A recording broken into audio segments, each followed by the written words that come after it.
Battle gender identity in public schools. Joining us next to discuss the issue, we have Senior Advisor at FreedomWorks, Tamara Farah. Tamara Farah, thank you so much for joining us.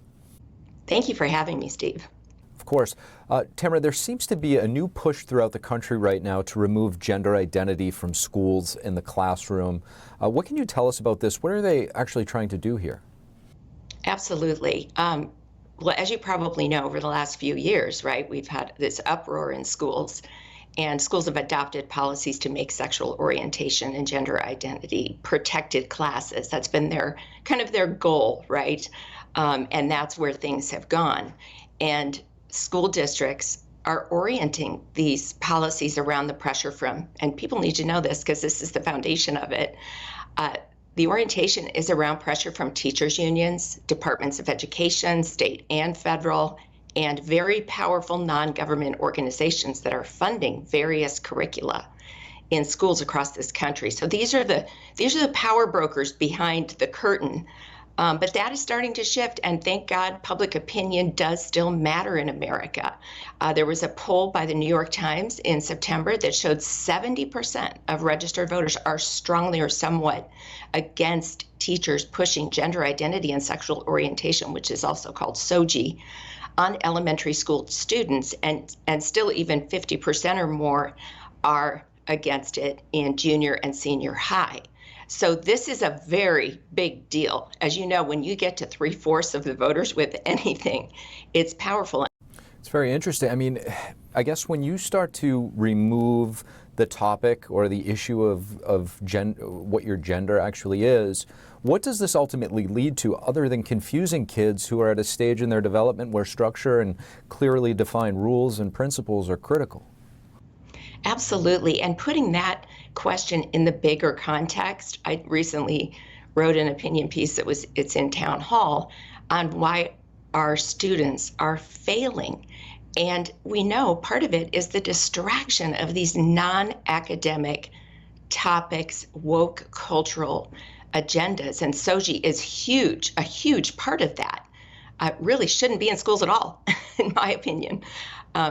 Kids can talk about it amongst themselves, and certainly parents can have a big voice in that with their kids. But basically, if we're looking at policies now going into effect as we see parents pushing back about this. And so, for example, you've got Nebraska, Texas, and Pennsylvania with policies going into effect. It just so happens in Nebraska, it's among 64 Catholic schools. That's not the case in the other states, but it's still interesting. They passed a policy that says students should conduct themselves in accordance with their biological sex as it relates to the use of personal pronouns, dress code, use of bathrooms, and participation in school-sponsored activities. So a little stronger language there, probably because it is a religious school.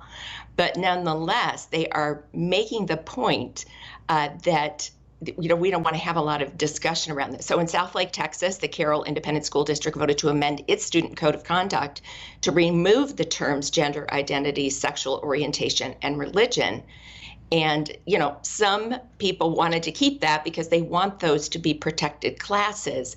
But the other parents won out who spoke up in favor at the school board meeting, I presume, of the amendment, citing that we have just this ever-expanding list of people needing protection from discrimination.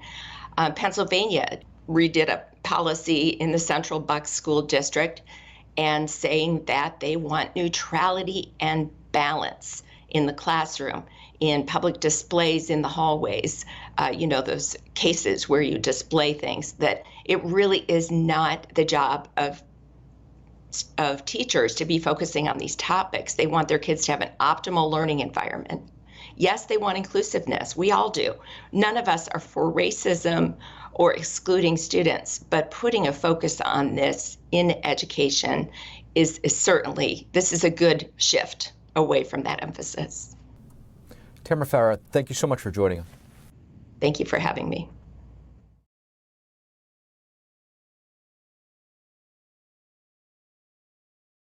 Large B-cell lymphoma. The 60-year-old Raskin says he will begin outpatient chemotherapy at MedStar Georgetown University Hospital and Lombardi Comprehensive Cancer Center. He said he still expects to be able to work. Raskin served on the House January 6th committee, and he was also an impeachment manager during President Trump's second impeachment in 2021. He'll serve as the top Democrat on the House Oversight Committee next Congress. Raskin's Republican counterpart on the Oversight Committee, Chairman-elect James Comer, responded to the cancer diagnosis by writing, "Cancer doesn't stand a chance against a fighter like Ranking Member Raskin. We're all rooting for him as he has been the push for gender identity and sexual education in schools."